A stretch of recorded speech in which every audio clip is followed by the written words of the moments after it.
ಎಲ್ಲರಿಗೂ ನಮಸ್ಕಾರ.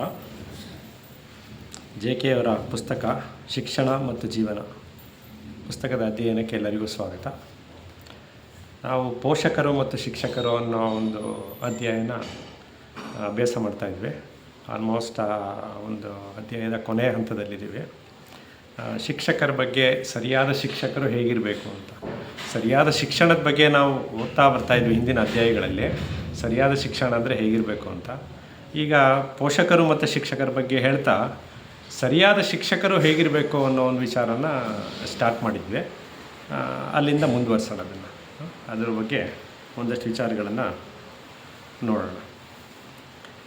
ಸರಿಯಾದ ಶಿಕ್ಷಕರಾಗಬೇಕೆಂಬ ನಮ್ಮ ಅಪೇಕ್ಷೆಯು ಪ್ರಾಮಾಣಿಕವಾದರೆ, ಮೊದಲನೇದಾಗಿ ಸರಿಯಾದ ಶಿಕ್ಷಣ ಆಗಬೇಕು ಅನ್ನೋದು ಎಷ್ಟು ಪ್ರಾಮಾಣಿಕತೆ ಇರಬೇಕು ನಮ್ಮಲ್ಲಿ ಅನ್ನೋದರಿಂದ ಶುರುವಾಗುತ್ತೆ ಅಂತ. ಅದಿದ್ದರೆ ಮಾತ್ರ ಸಾಧ್ಯ ಆಗುತ್ತೆ.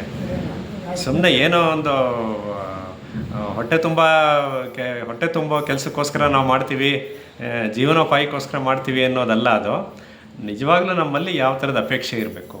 ಆ ಒಂದು ಸರಿಯಾದ ಶಿಕ್ಷಕನಾಗಬೇಕು ಅಂತಂದರೆ, ನಮ್ಮ ಅಪೇಕ್ಷೆಯು ಪ್ರಾಮಾಣಿಕವಾದರೆ ಯಾವುದೋ ಒಂದು ಗೊತ್ತಾದ ಶಿಕ್ಷಣ ಪದ್ಧತಿಯ ಯಾವುದೋ ಒಂದು ಗೊತ್ತಾದ ಶಿಕ್ಷಣ ಪದ್ಧತಿಯ ಬಗ್ಗೆ ಮಾತ್ರವಲ್ಲ, ಎಲ್ಲ ಬಗೆಯ ವ್ಯವಸ್ಥೆಗಳನ್ನು ಕುರಿತಂತೆ ನಮಗೆ ಭ್ರಮ ನಿರಸನವಾಗಿರುತ್ತದೆ. ಅಂದರೆ ಸರಿಯಾದ ಶಿಕ್ಷಕನಾದವನಿಗೆ ಯಾವುದೇ ಒಂದು ಪದ್ಧತಿ ಅನ್ನೋದಿಲ್ಲ. ಅಂದರೆ ಅವನಲ್ಲಿ ಅಷ್ಟು ಸೃಜನಶೀಲತೆ ಇರಬೇಕು ಅನ್ನುವಂಥದ್ದು. ಅಲ್ಲಿ ವಿದ್ಯಾರ್ಥಿಗಳಿಗೆ, ಅಲ್ಲಿ ಪರಿಸರಕ್ಕೆ ತಕ್ಕನಾಗಿ ಅವನು ಒಂದು ಶಿಕ್ಷಣದ ವ್ಯವಸ್ಥೆಯನ್ನು ಅವನು ಕಾಪಾಡ್ಕೋಬೇಕಾಗುತ್ತೆ. ಅದಕ್ಕೆ ಬೇಕಾಗಿರುವಂಥ ಯಾವುದೇ ಒಂದು ರೆಡಿ ಫಾರ್ಮ್ಯಾಟ್ಸ್ ಅಂತ ಅನ್ನೋದೇನೂ ಇಲ್ಲ. ನೀನು ಹೀಗೆ ಮಾಡಬೇಕು, ಸರಿಯಾದ ಶಿಕ್ಷಕ ಆದರೆ ನೀನು ಹೀಗೆ ಮಾಡಬೇಕು, ಹಾಗೆ ಮಾಡಬೇಕು ಅನ್ನುವಂಥದ್ದು ಏನೂ ಇರೋದಿಲ್ಲ ಅದರಲ್ಲಿ. ನೋಡಿ, ಎಲ್ಲ ಬಗೆಯ ವ್ಯವಸ್ಥೆಗಳನ್ನು ಕುರಿತಂತೆ ನಮಗೆ ಭ್ರಮ ನಿರಸನವಾಗಿರುತ್ತದೆ. ಏಕೆಂದರೆ ಯಾವ ಶಿಕ್ಷಣ ಪದ್ಧತಿಯು ವ್ಯಕ್ತಿಗೆ ಬಿಡುಗಡೆಯನ್ನು ನೀಡಲಾರದೆಂಬ ಸಂಗತಿಯು ನಮಗೆ ಮನದಟ್ಟಾಗಿರುತ್ತದೆ. ವ್ಯವಸ್ಥೆ, ವಿಧಾನಗಳು ಅವನನ್ನು ಈ ಮೌಲ್ಯ ಸಂಹಿತೆಗೆ ಅಥವಾ ಆ ಮೌಲ್ಯ ಸಂಹಿತೆಗೆ ಬದ್ಧನಾಗಿಸಬಹುದು, ಆದರೆ ಅವು ಅವನನ್ನು ಸ್ವತಂತ್ರಗೊಳಿಸಲಾರವು. ಅಂದರೆ ಒಂದು ಸ್ವತಂತ್ರವಾದ ಒಂದು ಪದ್ಧತಿಗೆ ಅವನು ಪ್ರಯೋಗ ಮಾಡಬೇಕದನ್ನು ಅಂತ. ವ್ಯಕ್ತಿಯು ಸ್ವತಃ ತಾನೇ ರೂಪಿಸಿಕೊಂಡಿರುವ ವ್ಯವಸ್ಥೆಯ ಚೌಕಟ್ಟಿನೊಳಗೆ ಸರಿಯಾಗದಂತೆ, ಅಂದರೆ ಇಲ್ಲಿ ಯಾವುದೇ ಒಂದು ಚೌಕಟ್ಟಿಲ್ಲ, ಹೀಗೆ ಮಾಡಬೇಕು ಹಾಗೆ ಮಾಡಬೇಕು ಅಂತ. ಅದು ಯಾವುದೇ ಒಂದು ಚೌಕಟ್ಟಿಗೆ ಸರಿಯಾಗದೆ ಸರಿಯಾದ ಶಿಕ್ಷಕನಾಗಬೇಕಾದವನು ಚೌಕಟ್ಟಿನಿಂದ ಹೊರಬಂದು ಮಾಡಬೇಕಾಗತ್ತೆ ಕೆಲಸ ಅಂತ. ಚೌಕಟ್ಟಿನೊಳಗೆ ಸರಿಯಾಗದಂತೆ ಕೂಡ ಎಚ್ಚರಿಕೆ ವಹಿಸಬೇಕು. ಏಕೆಂದರೆ ಮನಸ್ಸು ಯಾವಾಗಲೂ ಅಂಥ ವ್ಯವಸ್ಥೆಯನ್ನು ಕಟ್ಟುತ್ತಿರುತ್ತದೆ. ಅಂದರೆ ಏನೋ ಒಂದು ಕೆಲಸದಲ್ಲಿ ಸಕ್ಸಸ್ ಬಂದರೆ ಇನ್ಮೇಲೆ ಎಲ್ಲ ಇದೇ ಥರ ಮಾಡಬೇಕು ಅನ್ನೋ ಅದೇ ಫಾರ್ಮ್ಯಾಟು ಮನಸ್ಸಲ್ಲಿ ಅವರಿಗೆ ಅಭ್ಯಾಸ ಆಗ್ತಾ ಇರುತ್ತೆ. ಅದು ಹಂಗಿರೋದಿಲ್ಲ ಅಂತ. ಸರಿಯಾದ ಶಿಕ್ಷಕನಾದವನಿಗೆ ಆ ಥರ ಯಾವುದೇ ಒಂದು ರೆಡಿ ಫಾರ್ಮ್ಯಾಟ್ಸ್ ಇರೋದಿಲ್ಲ. ಹಾಗೆ ಮಾಡಬೇಕು, ಹೀಗೆ ಮಾಡಬೇಕು ಅನ್ನೋದಿರಲ್ಲ. ಅದಕ್ಕೋಸ್ಕರ ಅವನು ಯಾವುದೇ ಒಂದು ಚೌಕಟ್ಟಿನೊಳಗೆ ಬಂದಿ ಆಗಬಾರ್ದು ಅಂತ. ಯಾವಾಗಲೂ ಅಂಥ ವ್ಯವಸ್ಥೆಯನ್ನು ಕಟ್ಟುತ್ತಿರುತ್ತದೆ. ನಡತೆ ಮತ್ತು ಕ್ರಿಯೆಗಳಿಗೆ ಸಂಬಂಧಿಸಿದಂತೆ ಖಚಿತವಾದ ವಿನ್ಯಾಸವನ್ನು ಹೊಂದಿರುವುದು ಸುರಕ್ಷಿತ. ನಡತೆ ಮತ್ತು ಕ್ರಿಯೆಗಳಿಗೆ ಸಂಬಂಧಿಸಿದಂತೆ ಖಚಿತವಾದ ವಿನ್ಯಾಸವನ್ನು ಹೊಂದಿರುವುದು ಸುರಕ್ಷಿತ, ಅಂತೆಯೇ ಅನುಕೂಲಕರ. ಆದ್ದರಿಂದಲೇ ಮನಸ್ಸು ತಾನೇ ರೂಪಿಸಿದ ಆಕೃತಿಗಳ ಚೌಕಟ್ಟಿನೊಳಗೆ ವಿಶ್ರಾಂತಿ ತೆಗೆದುಕೊಳ್ಳುತ್ತದೆ. ನಾವು ಯಾವಾಗ ಒಂದು ಚೌಕಟ್ಟಿನೊಳಗೆ ಅಂತ ಕೂತ್ಕೋತೀವೋ ಆವಾಗ ಮನಸ್ಸು ಕೆಲಸ ಮಾಡಲ್ಲ. ಮನಸ್ಸು ವಿಶ್ರಾಂತಿನಲ್ಲಿ ಇದ್ಬಿಡುತ್ತೆ. ಅಲ್ಲಿ ಸೃಜನಶೀಲತೆ ಅನ್ನೋದು ಕೆಲಸ ಮಾಡಲ್ಲ ಆವಾಗ. ಅದಕ್ಕೋಸ್ಕರ ಚೌಕಟ್ಟಿನೊಳಗೆ ಇರಬೇಡಿ ಅಂತ ಹೇಳ್ತಿರೋದು. ಸದಾ ಎಚ್ಚರಿಕೆಯಿಂದ ಸರಿ ತಪ್ಪುಗಳ ಬಗ್ಗೆ ಕ್ಷಣದ ತೀರ್ಮಾನಗಳನ್ನು ತೆಗೆದುಕೊಳ್ಳುವುದು ತಲೆನೋವಿನ ಪರಿಶ್ರಮ ಬಯಸುವ ಕೆಲಸ. ಒಂದು ವಿಧಾನವನ್ನು ಕಂಡುಕೊಂಡು ಕುರುಡಾಗಿ ಅದನ್ನು ಅನುಸರಿಸುವುದು ಸ್ವಂತ ಆಲೋಚನೆಯನ್ನೇ ಬಯಸದ ಮಗ್ಗಿ ಕೆಲಸ. ಅಂದರೆ ಇಲ್ಲಿ ನೋಡಿ, ಸದಾ ಎಚ್ಚರದಿಂದ ಸರಿತಪ್ಪುಗಳ ಬಗ್ಗೆ ಕ್ಷಣ ತೀರ್ಮಾನವನ್ನು ತೆಗೆದುಕೊಳ್ತಿರ್ಬೇಕು. ಎವ್ರಿ ಸೆಕೆಂಡು ಸರಿ ತಪ್ಪುಗಳನ್ನು ತೀರ್ಮಾನ ಮಾಡ್ತಾ ಇರಬೇಕಂದ್ರೆ ಯಾವುದೇ ಸಿದ್ಧ ಫಾರ್ಮ್ಯಾಟ್ಗಳು ಇಲ್ಲದೇ ಇರೋದ್ರಿಂದ ಮನಸ್ಸಿಗೆ ವಿಶ್ರಾಂತಿ ಕೊಡದೆ ನಿರಂತರವಾಗಿ ನಾವು ಎಚ್ಚರದಿಂದ ಇರಬೇಕಾಗತ್ತೆ. ಅದು ಮುಖ್ಯವಾಗಿರಬೇಕದು. ನೋಡಿ, ಒಂದು ವಿಧಾನವನ್ನು ಕಂಡುಕೊಂಡು ಕುರುಡಾಗಿ ಅದನ್ನೇ ಅನುಸರಿಸುವುದು ಸ್ವಂತ ಆಲೋಚನೆಯನ್ನೇ ಬದಲಿಸುವ ಮಗ್ಗಿ ಕೆಲಸ. ಅಲ್ಲಿ ಸ್ವಂತ ಆಲೋಚನೆ ಅನ್ನೋದೇ ಬರೋದಿಲ್ಲ. ಅವಾಗ ಮಗ್ಗಿ ಆಗಿಬಿಡುತ್ತೆ. ಯಾವ ನನ್ನ ಮಾದರಿ ಕಂಡುಕೊಂಡು ಅದೇ ಥರ ಮಾಡಬೇಕು ಅನ್ನೋದೊಂದು ಬಂದುಬಿಟ್ರೆ, ಅದು ಇಲ್ಲದೇ ಇರೋ ರೀತಿಯಲ್ಲಿ ಇಲ್ಲಿ ತೀರ್ಮಾನಗಳನ್ನು ತಗೋತಾ ಇರಬೇಕಾಗತ್ತೆ ಕ್ಷಣಕ್ಕೂ. ಪುನರಾವರ್ತನೆ ಮತ್ತು ರೂಢಿಗತ ವರ್ತನೆಗಳು ಮನಸ್ಸನ್ನು ಆಲಸವಾಗಿ ಜಡವಾಗಿ ಪರಿವರ್ತಿಸುತ್ತದೆ. ನಾವು ಯಾವುದನ್ನೇ ಆಗಲಿ ಅದೇ ಕಾರ್ಯಗಳನ್ನು ಮತ್ತೆ ಪುನರಾವರ್ತನೆ ಮಾಡ್ತಾಯಿದ್ರೆ ಅದು ನಮ್ಮ ಮನಸ್ಸಿಗೆ ಜಡವನ್ನು ಉಂಟು ಮಾಡುತ್ತದು. ಅದನ್ನು ಹೊಡೆದೆಬ್ಬಿಸಲು ಆಘಾತವೇ ಆಗಬೇಕು. ಆಗ ನಾವು ಅದನ್ನು ಸಮಸ್ಯಾತ್ಮಕವೆಂದು ಕರೆಯುತ್ತೇವೆ. ಅದು ಮತ್ತೆ ಅದರಿಂದ ಹೊರಬರೋದು ತುಂಬ ಕಷ್ಟ ಆಗುತ್ತೆ ಅಂತ ಆ ಒಂದು ಅಭ್ಯಾಸ ರೂಢಿಯಾಗಿಬಿಟ್ಟಿರೋದು. ನಮ್ಮದೇ ಆದ ಸವಕಲು ವಿವರಣೆಗಳು, ಸಮರ್ಥನೆಗಳು ಮತ್ತು ನಿಂದನೆಗಳ ಮೂಲಕ ಈ ಸಮಸ್ಯೆಯನ್ನು ಬಿಡಿಸಲು ಪ್ರಯತ್ನಿಸುತ್ತೇವೆ. ಆದರೆ ಅವೆಲ್ಲವೂ ನಮ್ಮ ಮನಸ್ಸನ್ನು ಮತ್ತೆ ನಿದ್ದೆಗೆ ತಳ್ಳುತ್ತವೆ. ಅದು ಪ್ರಯೋಜನ ಆಗೋದಿಲ್ಲ. ಅದು ಆ ಥರ ಪ್ರಯತ್ನ ಮಾಡುವಂಥದ್ದು. ಅಂದರೆ ಆ ಮನಸ್ಸು ಅಲ್ಲಿಗೆ ಹೋಗದೇರಾಗೇ ಬಿಡಬೇಕು. ಅದು ಹೋಗ್ಬಿಟ್ರೆ ಮತ್ತೆ ನಮ್ಮದು ಸೃಜನಶೀಲತೆ ಅನ್ನೋದು ಎಚ್ಚರಗೊಳ್ಳೋದು ತುಂಬಾ ಸಮಯ ತಗೊಳ್ಳುತ್ತೆ ಅಂತ. ಮನಸ್ಸು ಮತ್ತೆ ಮತ್ತೆ ಇಂಥ ಜಡತೆಯಲ್ಲಿ ಸಿಕ್ಕಿಕೊಳ್ಳುತ್ತದೆ. ಸರಿಯಾದ ಶಿಕ್ಷಕನು ತನ್ನ ಸ್ವಂತ ಜೀವನದಲ್ಲಿ ಅದಕ್ಕೆ ವಿದಾಯ ಹೇಳುತ್ತಾನೆ. ಅಷ್ಟೇ ಅಲ್ಲ, ತನ್ನ ವಿದ್ಯಾರ್ಥಿಗಳು ಈ ವಾಸ್ತವವನ್ನು ಅರಿಯಲು ನೆರವಾಗುತ್ತಾನೆ. ಸರಿಯಾದ ಶಿಕ್ಷಕನಾದವನು ಇದರಿಂದ ಯಾವಾಗಲೂ ಹೊರಗಿರ್ತಾನೆ, ಈ ಒಂದು ಜಡ ಮನಸ್ಸಿನಿಂದ ಅನ್ನುವಂಥದ್ದು. ಕೆಲವರು ಕೇಳಬಹುದು, ಸರಿಯಾದ ಶಿಕ್ಷಕನಾಗುವುದು ಹೇಗೆ? ಆದರೆ ನೋಡಿ, ಹೇಗೆ ಎನ್ನುವ ಮಾತು ಹೇಗೆ ಎಂದು ಕೇಳುವ ಮನಸ್ಸು ಮುಕ್ತ ಮನವಲ್ಲ. ಅದು ಭಯಗ್ರಸ್ತವಾದ, ಅಂದರೆ ಆ ಪ್ರಶ್ನೆ ಅಲ್ಲಿಗೆ ಬಂದುಬಿಟ್ರೆ ಅವನಲ್ಲೊಂದು ಭಯ ಇದೆ. ನಾನು ಒಂದು ಸರಿಯಾದ ಶಿಕ್ಷಕನಾಗೋದಕ್ಕೆ ಏನೋ ಒಂದು ರೀತಿಯಲ್ಲಿ ನಾನು ವರ್ತಿಸಬೇಕು, ಅದಕ್ಕೆ ಏನೋ ಒಂದು ಮಾದರಿಯನ್ನು ಸೃಷ್ಟಿಸ್ಕೋಬೇಕು ಅನ್ನೋದು ಬಂದ್ಬಿಡುತ್ತೆ. ಅದಕ್ಕೋಸ್ಕರ ಆ ಪ್ರಶ್ನೆನೇ ಅಸಂಗತ ಅಂತ ಇಲ್ಲಿ ಹೇಳ್ತಿರೋದು. ಸರಿಯಾದ ಶಿಕ್ಷಕನಾದವನು ಸರಿಯಾದ ಶಿಕ್ಷಕನಾಗೋದು ಹೇಗೆ ಅಂತ ಅವನು ಕೇಳ್ಕೊಳ್ಳೋವಂಥ ಪ್ರಶ್ನೆನೇ ಅಸಂಗತ ಆಗ್ಬಿಡುತ್ತೆ ಇಲ್ಲಿ. ನೋಡಿ, ಹೇಗೆ ಎಂದು ಕೇಳುವ ಮನಸ್ಸು ಮುಕ್ತ ಮನವಲ್ಲ. ಅದು ಭಯಗ್ರಸ್ತವಾದ, ರೆಡಿಮೇಡ್ ಉತ್ತರವನ್ನು ಬಯಸುತ್ತಿರುವ, ಫಲಿತಾಂಶಕ್ಕಾಗಿ ಹಾತೊರೆಯಲು ಪುಕ್ಕಲು ಮನಸ್ಸು, ಯಾವುದೋ ಒಂದು ಪೂರ್ವನಿಶ್ಚಿತ ಗುರಿಯನ್ನು ತಲುಪಬೇಕು ಎನ್ನುವ ನಿರೀಕ್ಷೆ ಮತ್ತು ಆ ದಿಕ್ಕಿನಲ್ಲಿ ಮಾಡುವ ಪ್ರಯತ್ನಗಳೇ ಮನಸ್ಸನ್ನು ಸಂಪ್ರದಾಯ ಶರಣವಾಗಿಸುತ್ತದೆ. ಆದರೆ ಸ್ವತಂತ್ರವಾದ ಮನಸ್ಸು ಸದಾ ಎಚ್ಚರಿಕೆಯಿಂದ ಎಲ್ಲವನ್ನೂ ಗಮನಿಸುತ್ತಿರುತ್ತದೆ, ಹೊಸದಾಗಿ ಕಲಿಯುತ್ತಲೇ ಇರುತ್ತದೆ. ಅದು ತಾನೇ ಕಟ್ಟಿಕೊಂಡ ಆಚರಣೆಗಳನ್ನು ಒಡೆಯಬಲ್ಲದು. ನಮ್ಮ ಏನು ಒಂದು ಚೌಕಟ್ಟುಗಳಿರುತ್ತೋ ನಮ್ಮೊಳಗೆ ಅದನ್ನೇ ಮೀರಿ ಮೀರಿ ಮೀರಿ ಹೋಗ್ತಾ ಇರೋದು, ಅದು ಸ್ವತಂತ್ರವಾದ ಮನಸ್ಸು. ಆ ರೀತಿಯಲ್ಲೇ ವರ್ತಿಸ್ತಾ ಇರಬೇಕಾಗತ್ತೆ. ಯಾವುದೇ ಒಂದು ಚೌಕಟ್ಟಿನಲ್ಲಿ ಇಲ್ಲದಾಗೆ ವರ್ತಿಸ್ಬೇಕಾಗತ್ತೆ. ಯಾವುದೇ ಒಂದು ಮಾದರಿ ಬೇಕಿಲ್ಲ ಇದಕ್ಕೆ. ಸರಿಯಾದ ಶಿಕ್ಷಕನಾದವನಿಗೆ ಏನು ಮಾದರಿ ಅನ್ನೋದು ಏನೂ ಬೇಕಿಲ್ಲ. ಅಲ್ಲಿ ಏನು ಎದುರುಗಡೆ ಏನು ಕಾಣ್ತೀಯೋ ಆ ಸಮಸ್ಯೆಗೆ ತಕ್ಕಂತೆ ವರ್ತಿಸ್ಬೇಕು, ಅದು ತಕ್ಕಂತೆ ಸರಿ ತಪ್ಪುಗಳನ್ನು ನಿರ್ಣಯ ಮಾಡಬೇಕು, ಅದರಂತೆ ಅವನು ತೀರ್ಮಾನಗಳು ತಗೋತಾ ಹೋಗ್ತಾ ಇರಬೇಕು.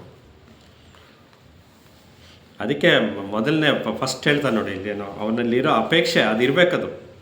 ಅಪೇಕ್ಷೆ ಪ್ರಾಮಾಣಿಕವಾಗಿದ್ದರೆ ಮಾತ್ರ ಇದೆಲ್ಲ ನಡೆಯುತ್ತೆ ಅಂತ.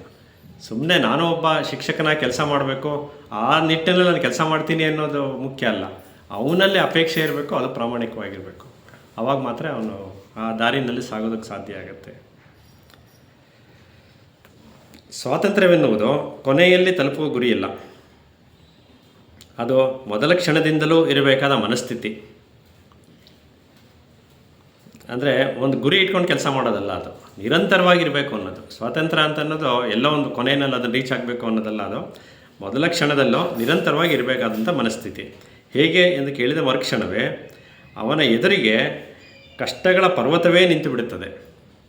ಆ ಪ್ರಶ್ನೆ ಕೇಳಿಕೊಂಡ್ರೆ ಅದು ದೊಡ್ಡದಾಗೆ ಕಾಣುತ್ತದು ಆ ಕ್ಷಣದಲ್ಲಿ. ಅವನಿಗೆ ತನ್ನ ಸಂಪೂರ್ಣ ಜೀವನವನ್ನು ಶಿಕ್ಷಣಕ್ಕಾಗಿ ಮೀಸಲಿಡಲು ಕಾತರನಾಗಿರುವ ವ್ಯಕ್ತಿಯು ಇಂಥ ಪ್ರಶ್ನೆಯನ್ನು ಕೇಳುವುದೇ ಇಲ್ಲ. ಅಂದರೆ ಶಿಕ್ಷಕನಾದವನು ಯಾವ ರೀತಿ ಇರಬೇಕು ಅಂತನ್ನೋದು, ತನ್ನ ಸಂಪೂರ್ಣ ಜೀವನವನ್ನು ಶಿಕ್ಷಣಕ್ಕಾಗಿ ಮೀಸಲಿಡುವಂಥ ಒಬ್ಬ ವ್ಯಕ್ತಿ ಆಗಿರಬೇಕು ಶಿಕ್ಷಣವನ್ನು. ಅವನಲ್ಲಿ ಈ ಪ್ರಶ್ನೆನೇ ಬರಲ್ಲ, ಏಕೆ ಹೇಗೆ ಅನ್ನೋ ಪ್ರಶ್ನೆನೇ ಬರೋದಿಲ್ಲ ಅಲ್ಲಿ. ಏಕೆಂದರೆ ತನ್ನನ್ನು ಸರಿಯಾದ ಶಿಕ್ಷಕನಾಗಿ ಮಾಡಿಬಿಡುವ ಪೂರ್ವ ನಿಶ್ಚಿತ ಮಾರ್ಗವೊಂದು ಇಲ್ಲವೆಂದು ಅವನಿಗೆ ಚೆನ್ನಾಗಿ ಗೊತ್ತು. ಅವನಿಗದು ಗೊತ್ತಿರುತ್ತೆ. ನಿರಂತರವಾಗಿ ಅವರಲ್ಲಿ ಒಂದು ನಡೀತಾನೇ ಇರುತ್ತೆ. ನಿಜವಾದ ಜೀವಂತವಾದ ಆಸಕ್ತಿ ಇರುವ ವ್ಯಕ್ತಿಯು ಅಪೇಕ್ಷಿತ ಫಲಿತಾಂಶವನ್ನು ಗ್ಯಾರಂಟಿಯಾಗಿ ನೀಡಿಬಿಡುವ ವಿಧಾನಕ್ಕಾಗಿ ಅರ್ಜಿ ಹಾಕುವುದಿಲ್ಲ. ಯಾವುದಾದರೂ ವ್ಯವಸ್ಥೆಯು ನಮ್ಮನ್ನು ಬುದ್ಧಿವಂತರಾಗಿ ಮಾಡಬಲ್ಲದೇನೋ ಆ ವ್ಯವಸ್ಥೆಯ ಜಟಿಲ ಕ್ರಿಯೆಗಳ ಮೂಲಕ ಹಾದು ಹೋಗಬಹುದು, ಪದಕಗಳನ್ನು ಪಡೆಯಬಹುದು. ಆದರೆ ಅಷ್ಟು ಮಾತ್ರಕ್ಕೆ ನಿಜವಾದ ಶಿಕ್ಷಕರಾಗಿ ಬಿಟ್ಟವೇನೋ. ಅಂದರೆ ಯಾವುದೇ ಒಂದು ಪದಕಗಳು ಯಾವುದನ್ನು ನಮ್ಮನ್ನ ನಿಜವಾದಂತಹ ಶಿಕ್ಷಕನಾಗಿ ಆಗೋ ದಾರಿನಲ್ಲಿ ಕರ್ಕೊಂಡು ಹೋಗೋದಿಲ್ಲ ಅನ್ನುವಂಥದ್ದು ಮುಖ್ಯವಾಗಿ. ಖಂಡಿತವಾಗಿಯೂ ಅಲ್ಲ. ಶಿಕ್ಷಣವಾಗಿ ಬಿಟ್ಟವೇನೋ? ಖಂಡಿತವಾಗಿಯೂ ಇಲ್ಲ. ನಾವು ಕೇವಲ ಆ ವ್ಯವಸ್ಥೆಯ ವ್ಯಕ್ತಿ ರೂಪಗಳು. ಅಷ್ಟೇ ಪ್ರತಿಫಲಗಳಾಗಿ ಅರಸುವುದು. ಅತ್ಯುತ್ತಮ ಶಿಕ್ಷಕನೆಂದು ಕರೆಸಿಕೊಳ್ಳುವ ಅಪೇಕ್ಷೆ, ಇದೆಲ್ಲವೂ ಪ್ರಶಂಸೆ ಮರ್ಯಾದೆಗಳನ್ನು ಬಯಸುವ ಹುನ್ನಾರಗಳೇ ನಿಜ. ಅಂದರೆ ಇದು ಯಾವುದನ್ನು ಅವನಲ್ಲಿ ಇರಬಾರ್ದು. ಕೆಲವು ಬಾರಿ ಮೆಚ್ಚುಗೆ ಪ್ರೋತ್ಸಾಹಗಳು ಅಪ್ಯಾಯಮಾನವಾಗಿರುತ್ತದೆ, ಅವು ಬೇಕೆನಿಸುತ್ತದೆ. ಆದರೆ ತನ್ನ ಕೆಲಸದಲ್ಲಿ ಸತತವಾದ ಆಸಕ್ತಿ ವಹಿಸಲು ಅಂಥ ಹೊಗಳಿಕೆಯನ್ನೇ ಅವಲಂಬಿಸಿದರೆ ಆಗ ಅದು ಅಪಾಯಕರ. ಚೆನ್ನಾಗೇನೇ ಇರುತ್ತೆ, ಆದರೆ ಅದು ಯಾವಾಗಲೂ ಬೇಕು ಅಂತ ಅನ್ನಿಸ್ದಾಗ ಅದು ಅಪಾಯ ಆಗಿಬಿಡ್ತದೆ. ಅದಕ್ಕೋಸ್ಕರ ಅದರಿಂದ ಹೊರತಾಗಿರಬೇಕಾಗತ್ತೆ. ಹೊಗಳಿಕೆಯು ಬಹುಬೇಗ ಬೇಸರ ತರಿಸುವ, ದಣಿವು ತರುವ ಮಾದಕ ವಸ್ತು. ಹಾಗೆ ಮೆಚ್ಚುಗೆ ಪ್ರೋತ್ಸಾಹಗಳಿಗಾಗಿ ಕಾದು ಕುಳಿತಿರುವುದು ಅಪ್ರಬುದ್ಧತೆಯ ಲಕ್ಷಣ. ಅದಕ್ಕೋಸ್ಕರ ಕಾದು ಕೂತ್ಕೊಳ್ಳುವಂಥದ್ದು ನಿಜವಾದ ಶಿಕ್ಷಣನ ಒಂದು ಲಕ್ಷಣ ಅಲ್ಲ ಅಂತ, ಶಿಕ್ಷಕನ ಲಕ್ಷಣ ಅಲ್ಲ ಅದು. ಏನಾದರೂ ಹೊಸತು ಮೂಡಿ ಬರಬೇಕಾದರೆ ನಿರಂತರವಾದ ಎಚ್ಚರವಿರಬೇಕು. ಏಕೆಂದರೆ ಜಾಗೃತ ಸ್ಥಿತಿನಲ್ಲೇ ವರ್ತಮಾನ ಸ್ಥಿತಿನಲ್ಲೇ ಎಚ್ಚರವಾಗಿದ್ದಾಗಲೇ ನಮ್ಮಲ್ಲಿ ಸೃಜನಶೀಲತೆ ಅಂತ ಅನ್ನೋದು ಸೃಜನಗೊಂಡು ಏನಾದರೂ ಒಂದು ಹೊಸದಾಗಿ ಹೊರಬರೋದಕ್ಕೆ ಸಾಧ್ಯ ಆಗುತ್ತೆ. ಅದಕ್ಕೆ ಹೇಳ್ತಿದ್ದಾರೆ, ಏನಾದರೂ ಹೊಸತು ಮೂಡಿ ಬರಬೇಕಾದರೆ ನಿರಂತರವಾದ ಎಚ್ಚರವಿರಬೇಕು, ಚೈತನ್ಯ ಇರಬೇಕು. ಒಡಕು ಮನಸ್ತಾಪಗಳೇ ತುಂಬಿರುವಾಗ ಅದು ಸಾಧ್ಯವಿಲ್ಲ. ಮನಸ್ಸಿನಲ್ಲಿ ಒಡಕು ಮನಸ್ತಾಪಗಳು ಯಾವುದೂ ಇರಬಾರ್ದು. ಅದಿದ್ದರೆ ಅದು ಸಾಧ್ಯ ಆಗಲ್ಲ. ನಮ್ಮ ಕೆಲಸದಲ್ಲಿ ಹತಾಶೆ ಇರುವಾಗ ದಣಿವು ಮತ್ತು ಬೇಸರಗಳು ಸಹಜವಾಗಿಯೇ ಹಿಂಬಾಲಿಸುತ್ತದೆ. ಮನಸ್ಸಿನಲ್ಲಿ ಹತಾಶೆ ಅನ್ನೋದು ಇರಬಾರ್ದು. ಅದಿದ್ದರೆ ಇದೆಲ್ಲದಕ್ಕೂ ಅಡ್ಡಿಯಾಗುತ್ತೆ. ಮುಖ್ಯವಾಗಿ ದಣಿವು ಮತ್ತು ಬೇಸರಗಳು ಸಹಜವಾಗಿ ಹಿಂಬಾಲಿಸುತ್ತದೆ. ಪಾಠ ಮಾಡುವುದರಲ್ಲಿ ಆಸಕ್ತಿಯನ್ನು ಕಳೆದುಕೊಂಡವರು ಶಿಕ್ಷಕರಾಗಿ ಮುಂದುವರಿಯಬಾರದು. ಈ ಅಂಶವು ಸ್ಪಷ್ಟವಾಗಿಯೇ ಇದೆ. ಅದರಲ್ಲಿ ಆಸಕ್ತಿ ಇಲ್ಲ ಅಂತಂದರೆ ಅದು ಮುಂದುವರಿಯೋದ್ರಲ್ಲಿ ಏನು ಅರ್ಥವೂ ಇಲ್ಲ. ಬೇರೆ ಪ್ರೊಫೆಷನ್ಗಳಲ್ಲಿ ಅವರು ತಮ್ಮ ಪ್ರಯತ್ನನ ಮುಂದುವರಿಸ್ಬೋದು. ಆದರೆ ಶಿಕ್ಷಕರಲ್ಲಿ ಜೀವಂತವಾದ ಆಸಕ್ತಿಯು ಅಷ್ಟೊಂದು ವ್ಯಾಪಕವಾಗಿ ಕಾಣೆಯಾಗಿರುವುದೇಕೆ? ಇದು ಪ್ರಶ್ನೆ. ಅದು ಯಾಕೆ ಅವ್ರಿಗೆ ಆಸಕ್ತಿ ಯಾಕೆ ಕಮ್ಮಿ ಆಗ್ತಾ ಇದೆ, ಶಿಕ್ಷಕರಲ್ಲಿ ಯಾಕೆ ಕಮ್ಮಿ ಆಗ್ತಾ ಇದೆ ಅನ್ನೋದಕ್ಕೆ ಉತ್ತರ ಹುಡುಕ್ತಾ ಇದ್ದಾರೆ. ಈ ಹತಾಶ ಭಾವಕ್ಕೆ ಕಾರಣವಾದರೂ ಏನು? ಸನ್ನಿವೇಶದ ಒತ್ತಡಗಳಿಂದ ಇದನ್ನು ಇನ್ನೊಂದನ್ನು ಮಾಡಬೇಕಾಗಿರುವುದು ಹತಾಶೆಗೆ ಕಾರಣವಲ್ಲ. ನಾವು ನಿಜವಾಗಿಯೂ ಏನು ಮಾಡಬೇಕು ಎನ್ನುವುದು ಸ್ವತಃ ನಮಗೆ ತಿಳಿಯದೇ ಹೋದಾಗ ಹತಾಶೆಯು ಉದಯಿಸುತ್ತದೆ. ಅಂದರೆ ಸರಿಯಾದ ಶಿಕ್ಷಕನಾದವನಿಗೆ ಮಾತ್ರ ತಾನು ಏನು ಮಾಡಬೇಕು, ಮುಂದಕ್ಕೆ ಯಾವುದಾಗಲಿ ಸಾಗಬೇಕು ಅನ್ನೋದು ಗೊತ್ತಿರುತ್ತೆ. ಅವನ ಹಾದಿ ಬಿಟ್ಟು ಬೇರೆ ಹಾದಿನಲ್ಲಿ ನಡೆಯೋಕ್ಕೆ ಹೋದರೆ, ಯಾವುದೋ ಒಂದು ಪರ್ಟಿಕ್ಯುಲರ್ ಒಂದು ವಿನ್ಯಾಸಗಳನ್ನು ಇಟ್ಕೊಂಡು ಒಂದು ಮಾದರಿಯಲ್ಲಿ ಮಾಡ್ತೀನಿ ಅಂತ ಹೋದಾಗ ಅಲ್ಲಿ ಅವನಿಗೆ ಏನು ಮಾಡಬೇಕು ಅಂತ ಮುಂದುವರಿಯೋದಕ್ಕೆ ಗೊತ್ತಾಗೋದಿಲ್ಲ. ಯಾವುದೋ ಒಂದು ಮೆಥಡಲ್ಲಿ ಮಾಡ್ತಿರ್ತಾನೆ, ಮುಂದಕ್ಕೆ ಗೊತ್ತಾಗಲ್ಲ. ಆವಾಗ ಅವನಲ್ಲಿ ಹತಾಶೆ ಅದೆಲ್ಲ ಪ್ರಾರಂಭ ಆಗುವಂಥ ಸಾಧ್ಯತೆಗಳಿರುತ್ತೆ. ಅದಕ್ಕೋಸ್ಕರ ಅವನು ಸರಿಯಾದ ಶಿಕ್ಷಕನಾದವನು ಅವನದೇ ಆದಂಥ ರೀತಿಯ ನಮ್ಮ ದಾರಿನಲ್ಲಿ ಅವನು ಮುಂದುವರಿಬೇಕು. ಆವಾಗ ಮಾತ್ರ ಎಲ್ಲದರಿಂದ ಹೊರತಾಗಿ ಅವನು ಇದು ಮಾಡೋಕ್ಕಾಗತ್ತೆ, ಹೊರಗಡೆ ಬರೋಕ್ಕಾಗತ್ತೆ ಅಂತ. ಹೋದಾಗ ಹತಾಶೆ ಉದಯಿಸುತ್ತದೆ. ಗೊಂದಲದಲ್ಲಿ ಮುಳುಗಿ ಹೋದಾಗ ನಮ್ಮನ್ನು ಆ ಕಡೆ ಈ ಕಡೆ ತಳ್ಳಲಾಗುತ್ತದೆ. ಕೊನೆಗೆ ನಮ್ಮಲ್ಲಿ ಇಂತಿಷ್ಟು ಆಸಕ್ತಿಯನ್ನು ಹುಟ್ಟಿಸಿದ ಯಾವುದೋ ಒಂದು ಕೆಲಸದಲ್ಲಿ ಸರಿಯಾಗಿ ಬಿಡುತ್ತೇವೆ. ಅದರಿಂದ ಬಿಟ್ಟಾಗ ಇನ್ನೇನೋ ಒಂದು ಆಸಕ್ತಿ ಇಟ್ಟು ಇದನ್ನು ಬಿಟ್ಟು ಇನ್ನೇನೋ ಮಾಡೋದು, ಆ ಥರ ಜಂಪ್ ಆಗೋದು, ಆ ಥರ ಎಲ್ಲ ಆಗೋಗ್ಬಿಡುತ್ತೆ. ಅದೇ ಸರಿಯಾದಂಥ ಒಂದು ಕಾರ್ಯದಲ್ಲಿ ನಿರಂತರವಾಗಿ ತೊಡಗಿಸ್ಕೊಳ್ಳೋದಕ್ಕೆ ಸಾಧ್ಯ ಆಗಲ್ಲ. ಶಿಕ್ಷಣವೇ ನಮ್ಮ ನಿಜವಾದ ವೃತ್ತಿಯಾದರೆ ಆಗ ಹತಾಶೆ ಏನಿದ್ದರೂ ತಾತ್ಕಾಲಿಕ. ನಮ್ಮಲ್ಲಿ ಅದು ನಿಜವಾದ ವೃತ್ತಿ ಅನ್ನೋದನ್ನು ನಾವು ಕಂಡುಕೊಳ್ಳೋದಕ್ಕೆ ಸಾಧ್ಯ ಆಗಬೇಕು. ಆವಾಗ ನಮ್ಮಲ್ಲಿ ಉಂಟಾಗುವಂಥ ಏನೇ ಒಂದು ಹತಾಶೆ ಇರ್ಬೋದು, ಭಯ, ಆ ಥರದ್ದು ಏನೇ ಇರ್ಬೋದು, ಅದೆಲ್ಲ ಕೇವಲ ತಾತ್ಕಾಲಿಕವಾಗಿರುತ್ತೆ ಬಂದ್ರೂ. ಇಂದಿನ ಶೈಕ್ಷಣಿಕ ಅವ್ಯವಸ್ಥೆಯಿಂದ ಹೊರದಾರಿಗಳು ಕಾಣುತ್ತಿಲ್ಲವೆನ್ನುವುದು ಅದಕ್ಕೆ ಕಾರಣ. ಅದು ಒಂದು ಕಾರಣವಾಗಿ.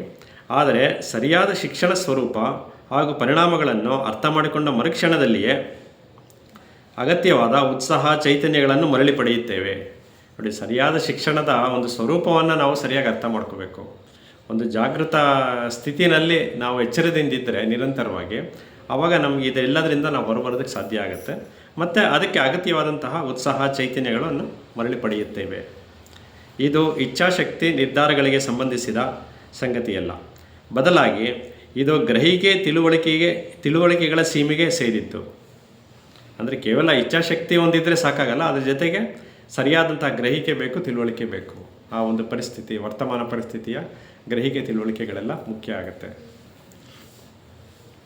ಶಿಕ್ಷಣದಲ್ಲಿ ಸ್ವಭಾವ ಸಹಜವಾದ ಸಾಮರ್ಥ್ಯವಿದ್ದು ಸರಿಯಾದ ಶಿಕ್ಷಣದ ನಿಜ ಮಹತ್ವವನ್ನು ತಿಳಿದುಕೊಂಡವನಿಗೆ ಸರಿಯಾದ ಶಿಕ್ಷಕನಾಗದೆ ಬೇರೆ ದಾರಿಯೇ ಇಲ್ಲ. ನೋಡಿ, ಶಿಕ್ಷಣದಲ್ಲಿ ಸ್ವಭಾವ ಸಹಜವಾದ ಸಾಮರ್ಥ್ಯವಿತ್ತು. ಸರಿಯಾದ ಶಿಕ್ಷಣದ ನಿಜ ಮಹತ್ವವನ್ನು ತಿಳಿದುಕೊಂಡವನಿಗೆ ಸರಿಯಾದ ಶಿಕ್ಷಕನಾಗದೆ ಬೇರೆ ದಾರಿಯೇ ಇಲ್ಲ. ಅವನಿಗೆ ಅದು ಬಿಟ್ಟು ಬೇರೆ ಏನೂ ಗೊತ್ತೇ ಇರಲ್ಲ. ಸರಿಯಾದ ರೀತಿಯಲ್ಲಿ ಅವನು ಹೋಗೋದಕ್ಕೆ ಪ್ರಾರಂಭ ಮಾಡಿದ್ರೆ ಅವನಿಗೆ ಬೇರೆ ದಾರಿನೂ ಇಲ್ಲ, ಬೇರೆ ಕಡೆ ಹೋಗೋದಕ್ಕೆ ಮನಸ್ಸು ಆಗೋದಿಲ್ಲ. ಅಂದರೆ ಒಂದು ಸರಿಯಾದ ಶಿಕ್ಷಣವನ್ನು ಶಿಕ್ಷಕನಾಗಿ ಅವನು ಮುಂದುವರಿಯುವಂಥ ಎಲ್ಲ ಹಕ್ಕನ್ನು ಹೊಂದಿರ್ತಾನೆ. ಅವನು ಯಾವುದೇ ನಿರ್ದಿಷ್ಟ ವಿಧಾನಗಳನ್ನು ಅನುಸರಿಸುವ ಅವಶ್ಯಕತೆ ಇಲ್ಲ.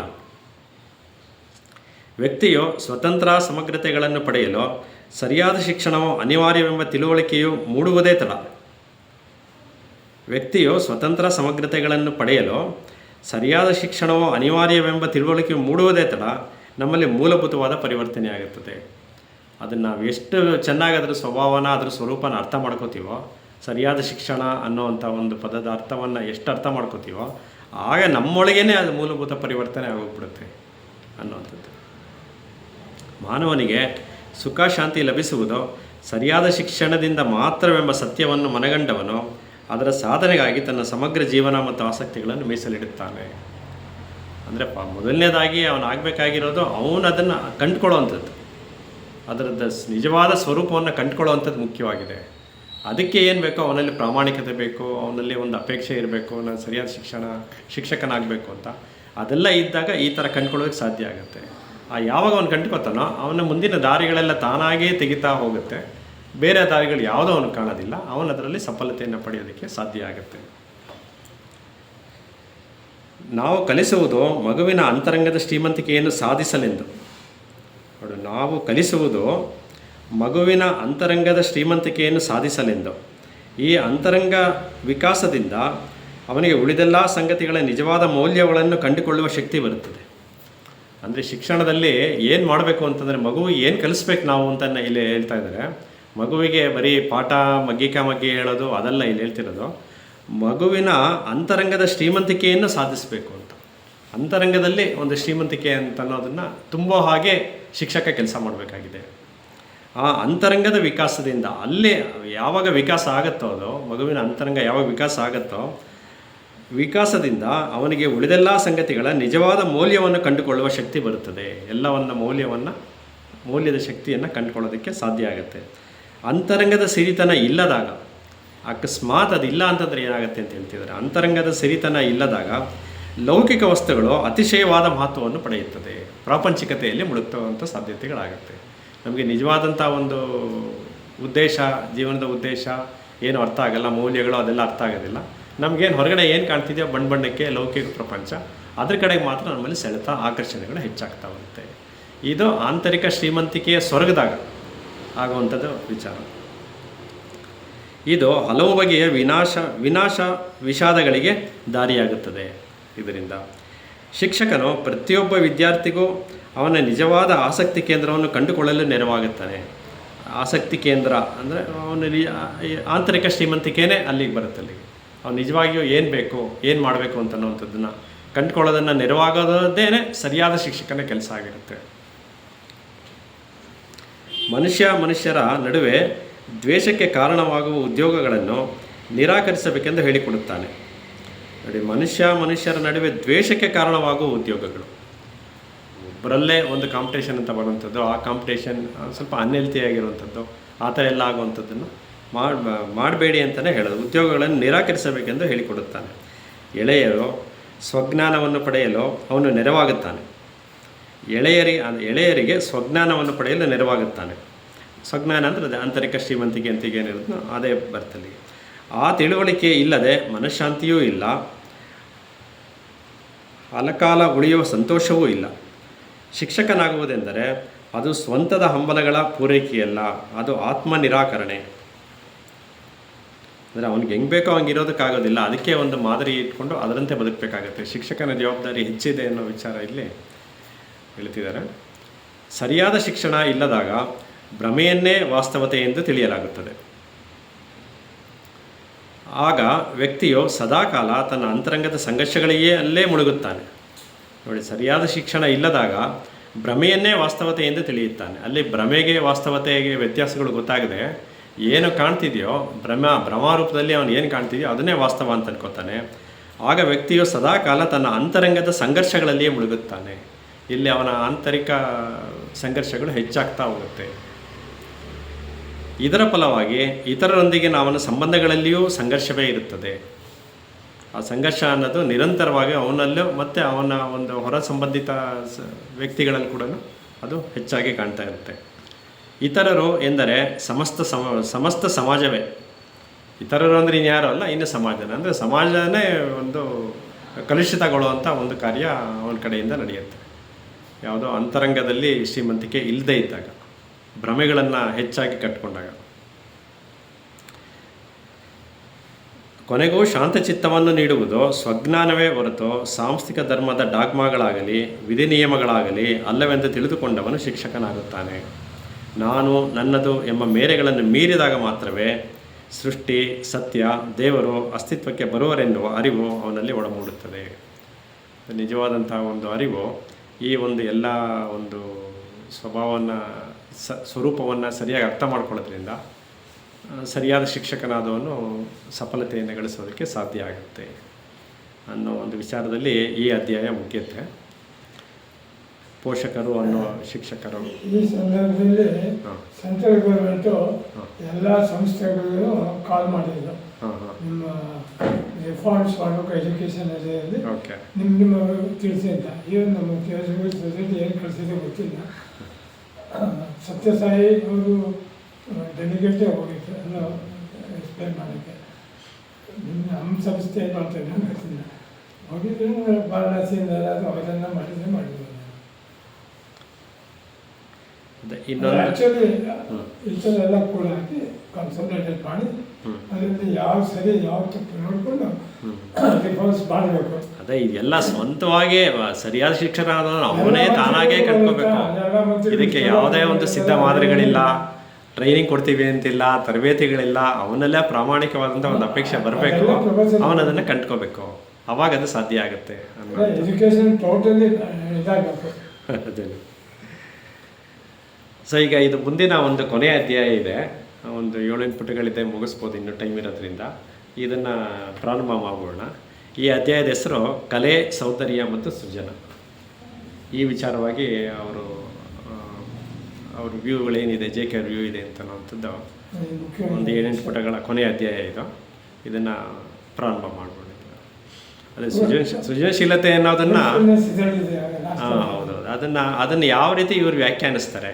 ನಿಜವಾಗಿಯೂ ಕಲೆ ಅಂತ ಅನ್ನೋದು ಒಳ್ಳೆಯದಾ, ಕಲೆ ಒಳ್ಳೆಯದಾ ಕೆಟ್ಟದ್ದಾ, ಅದನ್ನು ಯಾವ ರೀತಿ ಉಪಯೋಗಿಸ್ಕೊಂಡ್ರೆ ಅದನ್ನು ನಮಗೆ ಒಂದು ಒಳಿತನ್ನು ನೀಡುತ್ತದೋ.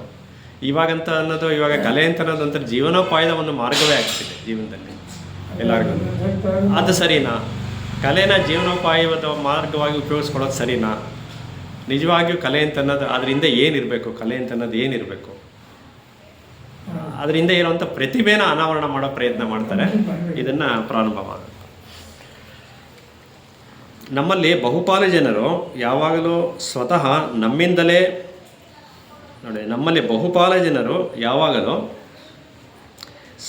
ನಮ್ಮಿಂದಲೇ ಪಲಾಯನ ಮಾಡಲು ಪ್ರಯತ್ನಿಸುತ್ತಿರುತ್ತೇವೆ. ಈ ವಾಕ್ಯದ ಅರ್ಥ ಇದು ಸ್ವಲ್ಪ ಮುಂದೆ ಅರ್ಥ ಆಗುತ್ತೆ. ಕಲೆಯು ಹೀಗೆ ಮಾಡುವ ಸುಲಭವಾದ ಮತ್ತು ಗೌರವನೀಯ ಹೊರದಾರಿಯಾಗಿದೆ.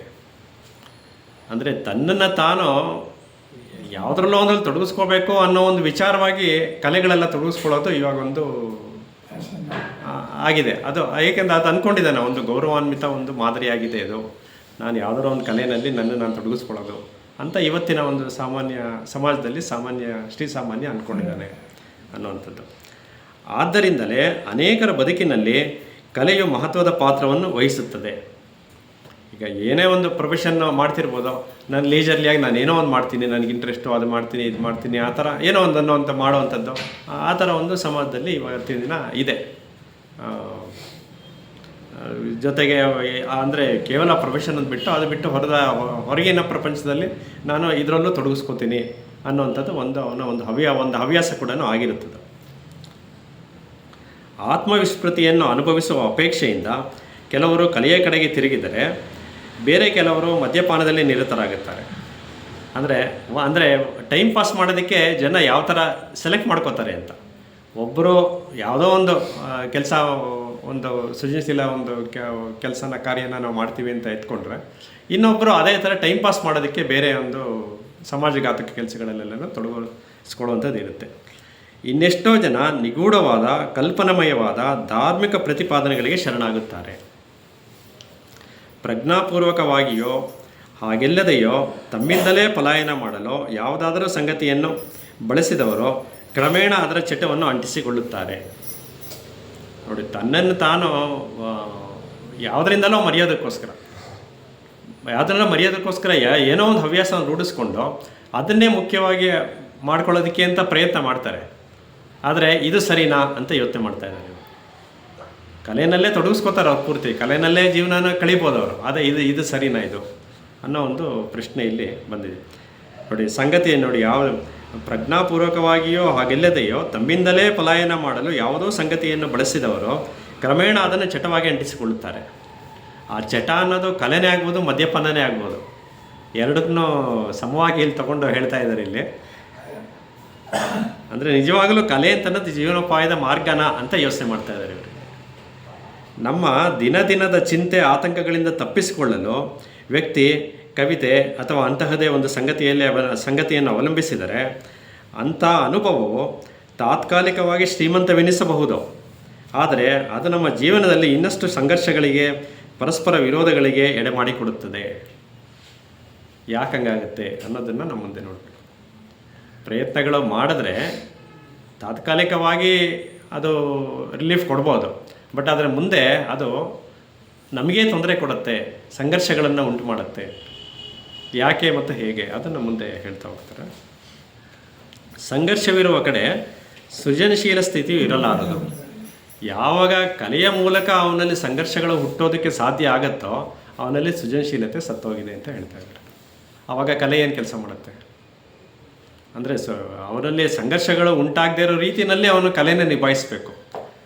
ಅದನ್ನು ಜೀವನೋಪಾಯ ಮಾರ್ಗವಾಗಿ ತಗೊಂಡ್ರೆ ಆ ಕಲೆನ ಹಾಗೆ ನಿಭಾಯಿಸೋದಕ್ಕಾಗಲ್ಲ. ಅದು ಹೇಳ್ತಾ ಇರೋದು ಅವರು. ಕಲೆ ಅಂತ ಅನ್ನೋದು ತನ್ನ ಒಳಗಿನ ಪ್ರತಿಭೆಯಿಂದಲೇ ಬರಬೇಕು, ಅದು ಮುಂದೆ ಬರುತ್ತದೋ. ಆದ್ದರಿಂದಲೇ ಸರಿಯಾದ ಶಿಕ್ಷಣವು ವ್ಯಕ್ತಿಗೆ ತನ್ನ ಸಮಸ್ಯೆಗಳನ್ನು ಎದುರಿಸಲು ನೆರವು ನೀಡಬೇಕೇ ವಿನ ಅದರಿಂದ ಪಲಾಯನ ಮಾಡುವ ಮಾರ್ಗಗಳನ್ನು ವೈಭವೀಕರಿಸಬಾರದು. ಇದೆಲ್ಲ ಆಗೋದು ಅವನಲ್ಲಿ ಸರಿಯಾದ ಶಿಕ್ಷಣ ಇಲ್ಲದೇ ಇದ್ದಾಗ.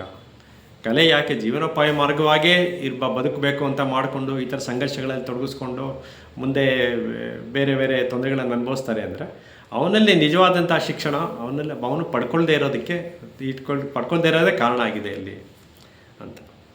ಸಂಘರ್ಷವನ್ನು ಅರ್ಥ ಮಾಡಿಕೊಳ್ಳಲು ಹಾಗೂ ಪರಿಹರಿಸಿಕೊಳ್ಳಲು ಶಿಕ್ಷಣವು ಸಹಾಯ ಮಾಡಬೇಕು. ಏಕೆಂದರೆ ಆಗ ಮಾತ್ರವೇ ಸೃಜನಶೀಲ ಸ್ಥಿತಿಯ ಆಗಮನವಾಗುತ್ತದೆ. ಜೀವನದಿಂದ ದೂರವಾಗುವ ಕಲೆಗೆ ಹೆಚ್ಚಿನ ಮಹತ್ವವಿಲ್ಲ.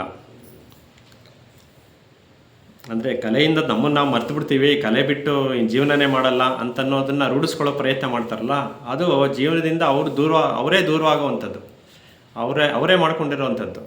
ಅಂಥ ಕಲೆಗೆ ಹೆಚ್ಚಿನ ಮಹತ್ವವಿಲ್ಲ ಅಂತ ಹೇಳ್ತಿದ್ದಾರೆ ಇಲ್ಲಿ. ಕಲೆಯು ನಮ್ಮ ದಿನನಿತ್ಯದ ಬದುಕಿನಿಂದ ಪ್ರತ್ಯೇಕಿತವಾದಾಗ, ಅಂದರೆ ಆ ಕಲೆ ಬೇರೆ ಎಲ್ಲದನ್ನು ಮರೆಸೋದೇ ಆದರೆ ನಮ್ಮ ಪ್ರವೃತ್ತಿಪರ ಜೀವನಕ್ಕೂ ಚಿತ್ರ, ಶಿಲ್ಪ, ಸಾಹಿತ್ಯ ಮುಂತಾದ ಕಲಾ ಮಾಧ್ಯಮಗಳಲ್ಲಿ ನಾವು ನಡೆಸುವ ಪ್ರಯತ್ನಗಳಿಗೂ ಕಂದರ ಮೂಡಿದಾಗ ಕಲೆಯು ಇರುವುದರ ಹಿಡಿತದಿಂದ ತಪ್ಪಿಸಿಕೊಳ್ಳಬೇಕೆನ್ನುವ ನಮ್ಮ ಹುಸಿ ಹಂಬಲದ ಅಭಿವ್ಯಕ್ತಿ ಮಾತ್ರವೇ ಆಗುತ್ತದೆ.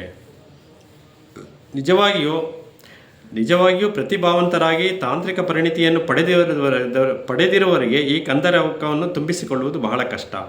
ಆದರೆ ಹಾಗೆ ಮಾಡಿದಾಗ ಮಾತ್ರ ನಮ್ಮ ಬಾಳು ಪರಿಪೂರ್ಣವೂ ಸಮಗ್ರವೂ ಆಗುತ್ತದೆ. ಆಗ ನಾವು ಸೃಷ್ಟಿಸುವ ಕಲೆಯು ನಮ್ಮ ಸಮಗ್ರ ಅಭಿವ್ಯಕ್ತವಾಗುತ್ತದೆ. ಅಂದರೆ ನಿಜವಾಗಿಯೂ ಅವನು ಪ್ರತಿಭಾವಂತನಾಗಿ ಆ ಪ್ರತಿಭೆಯಿಂದ ಅವನಲ್ಲಿ ಕಲೆ ಅಂತ ಅನ್ನೋದು ರೂಢಿಸ್ಕೊಳ್ಳೋದಕ್ಕೆ ಸಾಧ್ಯ ಆದರೆ ಅವನು ಈ ಎಲ್ಲ ಸಂಘರ್ಷಗಳಿಂದ ಹೊರಬರೋದಕ್ಕೆ ಸಾಧ್ಯ ಆಗುತ್ತೆ. ಯಾವುದೇ ಸಂಘರ್ಷಗಳನ್ನು ಅವನಲ್ಲಿ ಉಂಟಾಗದೇ ಇರೋಂಥ ಪರಿಸ್ಥಿತಿನ ಅವನಿಗೆ ನಿರ್ಮಾಣ ಮಾಡ್ಕೊಳ್ಳೋದಕ್ಕೆ ಸಾಧ್ಯ ಆಗುತ್ತೆ. ಅದು ಯಾವಾಗತ್ತೆ ಅನ್ನೋದು ನಿಜವಾಗಿಯೂ ಅವನಲ್ಲಿ ಪ್ರತಿಭೆ ಅನ್ನೋದಿದ್ದರೆ ಮಾತ್ರ ಅದಾಗುತ್ತೆ.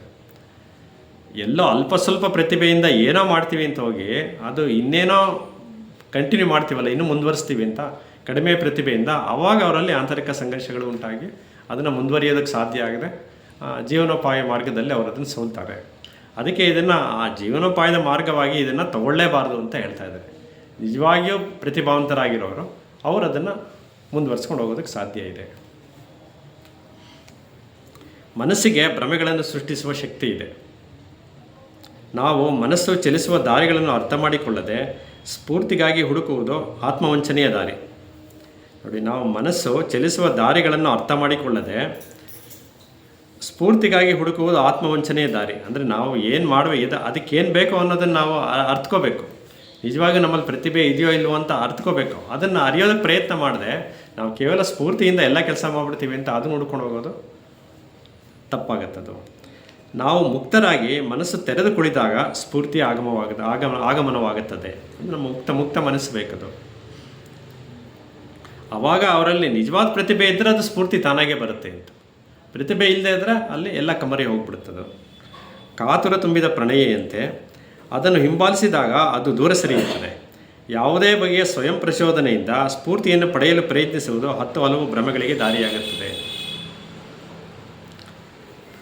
ಅಂದರೆ ಸ್ಫೂರ್ತಿ ಅಂತ ಅನ್ನೋದು ನಾವು ಹುಡುಕೊಂಡೋಗಿ ಕೈಗೆಟ್ಕೋ ಥರ ಅದನ್ನು ಪಡೆಯೋದಲ್ಲ. ಅದು ನಮ್ಮ ಮುಕ್ತ ಮನಸ್ಸಿನಿಂದ ಗಳಿಸ್ಕೊಳ್ಳುವಂಥದ್ದೇ ಆಗಿರ್ತದೆ ಅನ್ನೋಂಥದ್ದು. ಕಲಾವಿದನಿಗೆ ನಮ್ಮ ಈ ಬಾಳಿನ ಮಹತ್ವದ ಅರಿವು ಇರಬೇಕು. ಇಲ್ಲವಾದರೆ ಅವನಿಗಿರುವ ಪ್ರತಿಭೆ ಅಥವಾ ಸಾಮರ್ಥ್ಯವು ತನ್ನನ್ನು ಬಿಟ್ಟರೆ ಬೇರೆ ಇಲ್ಲ ಎನ್ನುವ ಭಾವನೆಗೆ ಅವಕಾಶ ಮಾಡಿಕೊಡುತ್ತದೆ. ಈಗ ನೋಡಿ, ನಿಜವಾಗಲೂ ಪ್ರತಿಭೆ ಇರೋನು ಅವನು ಕಲೆಯಲ್ಲೇ ಮುಂದುವರಿಯೋದೇ ಆದರೆ ಮುಂದೆ ಅವನು ಫೇಸ್ ಮಾಡೋವಂಥ ಸಮಸ್ಯೆಗಳೇನೇನು ಅಂತ ಇಲ್ಲಿ ಹೇಳ್ತಾ ಬರ್ತಾರೆ. ನೋಡಿ, ಅವನಲ್ಲಿ ತನ್ನನ್ನು ಬಿಟ್ಟರೆ ಬೇರೆ ಇಲ್ಲ ಅನ್ನೋ ಭಾವನೆಗೆ ಅವಕಾಶ ಮಾಡಿಕೊಡುತ್ತದೆ. ಅಂದರೆ ಕಲಾವಿದನಿಗೆ ಬಾಳಿನ ಮಹತ್ವದ ಅರಿವು ಇರಬೇಕು. ಇಲ್ಲದೇ ಇದ್ದರೆ ಆ ಥರ ಒಂದು ಸ್ವಾರ್ಥ ಭಾವನೆ ಅವನಲ್ಲಿ ಸೇರ್ಕೊಂಡ್ಬಿಡುತ್ತೆ. ಏಕೆಂದರೆ ಆ ಪ್ರತಿಭೆಯಿಂದ ಅನ್ನೋದು 100ಕ್ಕೆ 1000ಕ್ಕೆ ಲಕ್ಷಕ್ಕೊಬ್ಬರಲ್ಲಿ ಇರುತ್ತೆ. ಅಂಥವರು ಪ್ರಯತ್ನ ಮಾಡ್ತಾರೆ ಕಲೆಯಲ್ಲಿ ಮುಂದುವರಿಯೋದಕ್ಕೆ. ಬಟ್ ಅವರಲ್ಲಿ ಯಾವುದೇ ಒಂದು ಸ್ವಾರ್ಥ ಭಾವನೆ ಇರಬಾರ್ದು. ಇಲ್ಲದೇ ಇರೋ ರೀತಿಯಲ್ಲಿ ಅವರು ಮುಂದುವರಿಯೋದಕ್ಕೆ ಸಾಧ್ಯ ಆಗಬೇಕದು. ಅದೇ ಪ್ರತಿಭೆ ಇದ್ದಾಕ್ಷಣ ಕಲೆಯಲ್ಲಿ ಸಕ್ಸಸ್ ಆಗುತ್ತೆ ಅಂತಲ್ಲ, ಅದು ಸಕ್ಸಸ್ ಆಗಬೇಕು ಅಂದರೆ ಮುಂದೆ ಇದೆಲ್ಲ ಒಂದು ಮಾನದಂಡಗಳನ್ನು ನೋಡಬೇಕಾಗತ್ತೆ ಅಂತ ಎನ್ನುವ ಭಾವನೆ, ತನ್ನನ್ನು ಬಿಟ್ಟರೆ ಬೇರೆ ಇಲ್ಲ ಎನ್ನುವ ಭಾವನೆಗೆ ಅವಕಾಶ ಮಾಡಿಕೊಡುತ್ತದೆ. ಸ್ವಂತದ ಹಂಬಲಗಳೇ ಮುಖ್ಯವಾಗಿ ಬಿಡುತ್ತದೆ. ವ್ಯಕ್ತಿಯು ಸ್ವಕೇಂದ್ರಿತನೂ ಆಗುತ್ತಾನೆ. ತಾನು ಎಲ್ಲರಿಗಿಂತ ಉತ್ತಮ, ವಿಭಿನ್ನ ಅನ್ನುವ ಭಾವನೆ ಅವನಲ್ಲಿ ತುಂಬಿ ತುಳುಕುತ್ತದೆ. ಇವೆಲ್ಲವೂ ಒಟ್ಟುಗೂಡಿ ಅನೇಕ ದುಷ್ಟ ಸಂಗತಿಗಳನ್ನು ಬಿತ್ತಿ ಬೆಳೆಸುತ್ತದೆ. ನಿರಂತರವಾದ ಕಲಹ ದುಃಖಗಳಿಗೆ ಕಾರಣವಾಗುತ್ತದೆ. ಸ್ವಂತ ಎನ್ನುವುದು ಪರಸ್ಪರ ವಿರುದ್ಧವಾದ ಹಲವು ಇರುವಿಕೆಗಳ ಮೊತ್ತ. ಅದು ಸಂಘರ್ಷದಲ್ಲಿ ಮುಳುಗಿರುವ ವಿಭಿನ್ನ ಬಯಕೆಗಳ ರಣಾಂಗಣ. ನನ್ನದು ಮತ್ತು ನನ್ನದಲ್ಲದ್ದು ಎಂಬ 2 ಧ್ರುವಗಳ ನಡುವಿನ ಸತತವಾದ ಕಲಹದ ಕೇಂದ್ರ ಅದು. ನಾವು ಈ ಸ್ವಂತಕ್ಕೆ, ನಾನು ನನ್ನದುಗಳಿಗೆ ಮಹತ್ವ ಕೊಡುವ ತನಕ ನಮ್ಮ ಅಂತರಂಗದಲ್ಲಿ ಹಾಗೂ ಹೊರಗಿನ ಜಗತ್ತಿನಲ್ಲಿ ಸಂಘರ್ಷಗಳು ಹೆಚ್ಚುತ್ತಲೇ ಇರುತ್ತದೆ. ನಮ್ಮ ಕಲೆಯಲ್ಲಿ ಸೃಜನಶೀಲತೆ ಜೊತೆಯಲ್ಲಿ ಸ್ವಾರ್ಥ ಭಾವನೆಯನ್ನು ಸೇರಿಕೊಂಡ್ರೆ ಅವನಲ್ಲಿ ಆಂತರಿಕ ಸಂಘರ್ಷ ಕೂಡ ಮತ್ತೆ ಹೆಚ್ಚಾಗುವಂಥ ಸಾಧ್ಯತೆಗಳಿರುತ್ತೆ. ಅದರಿಂದ ಹೊರಬರೋದಕ್ಕೆ ಪ್ರಯತ್ನ ಮಾಡಬೇಕು ಮತ್ತು ಅದು ಸಾಧ್ಯ ಆಗಬೇಕು ಅವನಲ್ಲಿ. ನೋಡಿ, ನಿಜವಾದ ಕಲಾವಿದನು ಸ್ವಂತದ ಈ ಹಮ್ಮು ಬಿಮ್ಮುಗಳನ್ನು, ಅದರ ಮಹತ್ವಾಕಾಂಕ್ಷೆಗಳನ್ನು ಮೀರಿ ಅದರ ಆಚೆಗೆ ಇರುತ್ತಾನೆ. ಪ್ರತಿಭೆ ಇದ್ದು ಒಬ್ಬ ಕಲಾವಿದನಾಗೋದು ಒಂದು, ಪ್ರತಿಭೆ ಇದ್ದು ನಿಜವಾದ ಆದವನು ಹೇಗಿರ್ತಾನೆ ಅಂತ. ಅವನಲ್ಲಿ ಸ್ವಾರ್ಥ ಸಾಧನೆ ಎಲ್ಲ ಇರಲ್ಲ, ಏನೂ ಇರಲ್ಲ. ಈ ಹಮ್ಮು ಬಿಮ್ಮುಗಳನ್ನು, ಮಹತ್ವಾಕಾಂಕ್ಷೆಗಳನ್ನು ಮೀರಿ ಅದರ ಆಚೆಗೆ ಇರುತ್ತಾನೆ. ಅತ್ಯುತ್ತಮವಾದ ಅಭಿವ್ಯಕ್ತಿ ಸಾಮರ್ಥ್ಯವನ್ನು ಹೊಂದಿರುವಾಗಲೂ ಈ ಲೌಕಿಕದ ಕವಲು ಹಾದಿಯಲ್ಲಿ ಸಿಕ್ಕಿಕೊಳ್ಳುವುದೆಂದರೆ ಪರಸ್ಪರ ವಿರೋಧ ಮತ್ತು ಕಲಹಗಳಿಂದ ತುಂಬಿದ ಜೀವನಕ್ಕೆ ಆಹ್ವಾನ ನೀಡಿದಂತೆ. ಅಂದರೆ ಲೌಕಿಕ ಪ್ರಪಂಚದಿಂದ ಸ್ವಲ್ಪ ದೂರನೇ ಇರಬೇಕು ಅನ್ನೋ ರೀತಿಯಲ್ಲಿ ಹೇಳ್ತಿರೋದು. ಲೌಕಿಕಕ್ಕೆ ಆಕರ್ಷಣೆಗೆ ಬಿದ್ದರೆ ಅವರಲ್ಲಿ ಎಲ್ಲ ನಕಾರಾತ್ಮಕ ಸ್ವಭಾವಗಳು ಅವರಲ್ಲಿ ಪ್ರವೇಶ ಮಾಡುತ್ತೆ.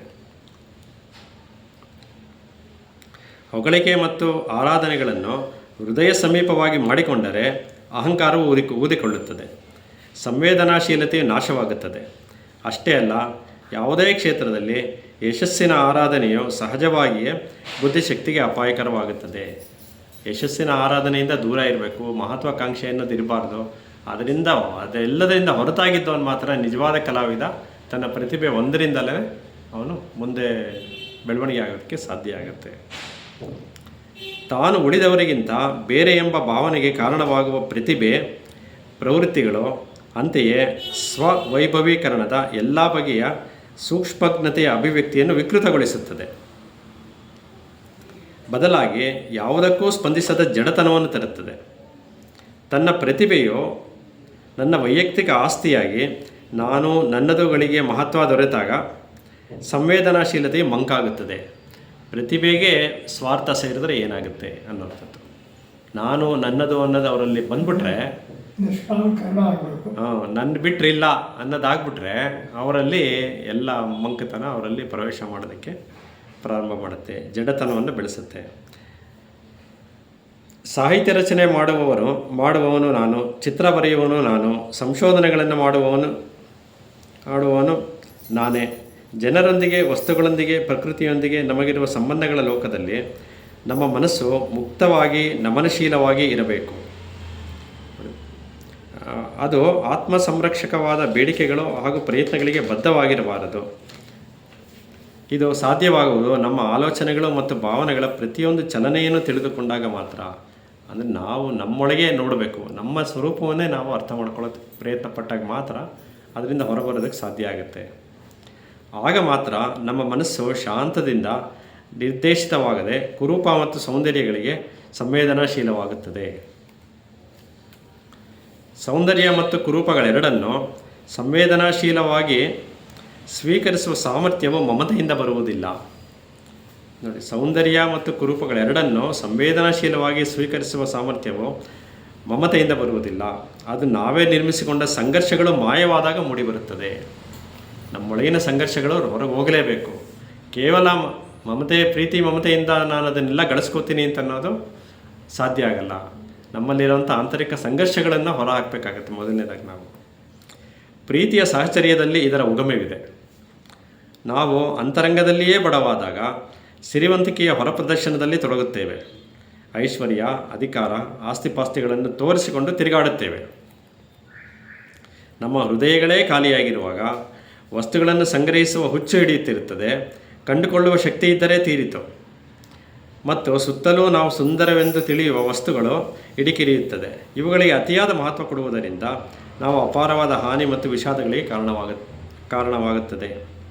ಕಾರಣವಾಗುತ್ತೇವೆ. ಅಂದರೆ ಪ್ರಾಪಂಚಿಕ ಆಕರ್ಷಣೆಗಳಿಂದ ಹೊರತಾಗಿ ಇದ್ದರೆ ಮಾತ್ರ ಇವೆಲ್ಲ ಗಳಿಸೋದಕ್ಕೆ ಸಾಧ್ಯ ಆಗುತ್ತೆ. ನಿಜವಾದಂಥ ಒಂದು ಪ್ರತಿಭೆಯನ್ನು ಸರಿಯಾದ ರೀತಿಯಲ್ಲಿ ಗಳಿಸೋದಕ್ಕೆ ಸಾಧ್ಯ ಆಗುತ್ತೆ.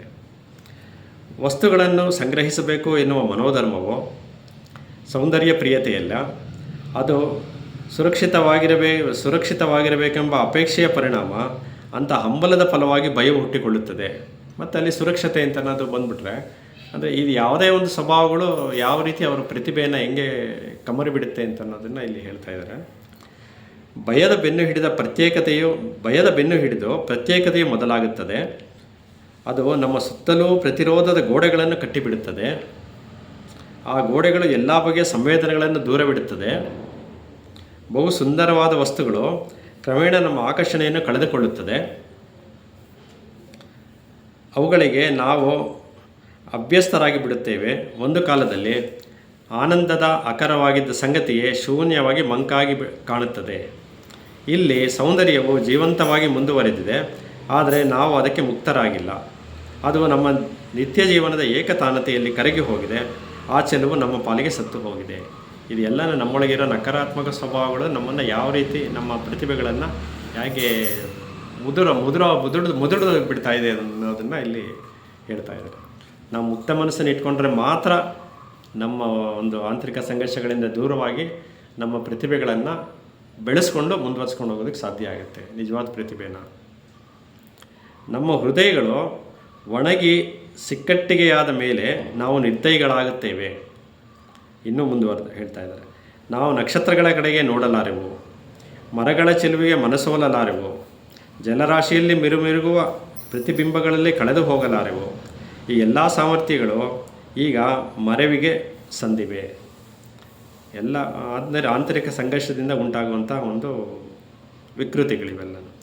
ಈ ಎಲ್ಲ ಸಾಮರ್ಥ್ಯಗಳು ಈಗ ಮರೆವಿಗೆ ಸಂದಿವೆ. ಬದಲಾಗಿ ಚಿತ್ರಗಳು, ಒಡವೆಗಳು, ಪುಸ್ತಕಗಳು ಮತ್ತು ಅಂತಹದೇ ಮನರಂಜನೆಗಳ ಕೃತಕ ಪ್ರಚೋದನೆಯು ನಮ್ಮ ದೈನಂದಿನ ಅಗತ್ಯವಾಗಿದೆ.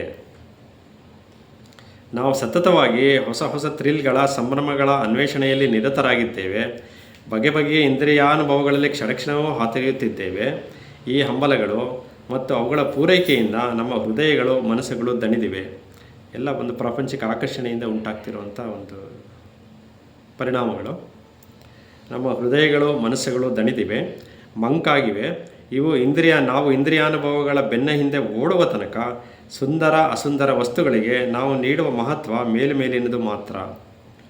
ಶಾಶ್ವತವಾದ ಸಂತೋಷ ಸಿಗುವುದು ಪ್ರತಿಯೊಂದು ಸಂಗತಿಯನ್ನು ನಿಚ್ಚಂಪೊಸದು ಎನ್ನುವಂತೆ, ಅಂದರೆ ನಿತ್ಯವಾಗಿ ಹೊಸದಾಗಿರಬೇಕು ಅನ್ನೋ ರೀತಿಯಲ್ಲಿ ನೋಡೋದ್ರ ಮೂಲಕ ನಾವು ಪ್ರತಿಯೊಂದನ್ನು ಶಾಶ್ವತವಾದ ಸಂತೋಷ ಸಿಗೋದಕ್ಕೆ ಸಾಧ್ಯ ಆಗುತ್ತೆ ಎನ್ನುವಂತೆ ಬೆರಗುಗಣ್ಣಿನಿಂದ ನೋಡಿದಾಗ ಮಾತ್ರ ನಮ್ಮದೇ ಹಂಬಲಗಳ ಕೋಟೆಯಲ್ಲಿ ಸೆರೆಯಾಗಿರುವ ತನಕ ಇದು ಸಾಧ್ಯವಾಗಿರುವುದಿಲ್ಲ.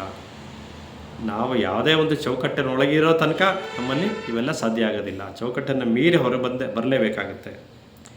ಇಂದ್ರಿಯ ಸುಖದ ಚಪಲ ಮತ್ತು ಅವುಗಳ ಪೂರೈಕೆಯು ನಿತ್ಯ ನೂತನವಾದುದರ ಅನುಭವಕ್ಕೆ ಅಡ್ಡಿಯಾಗುತ್ತದೆ.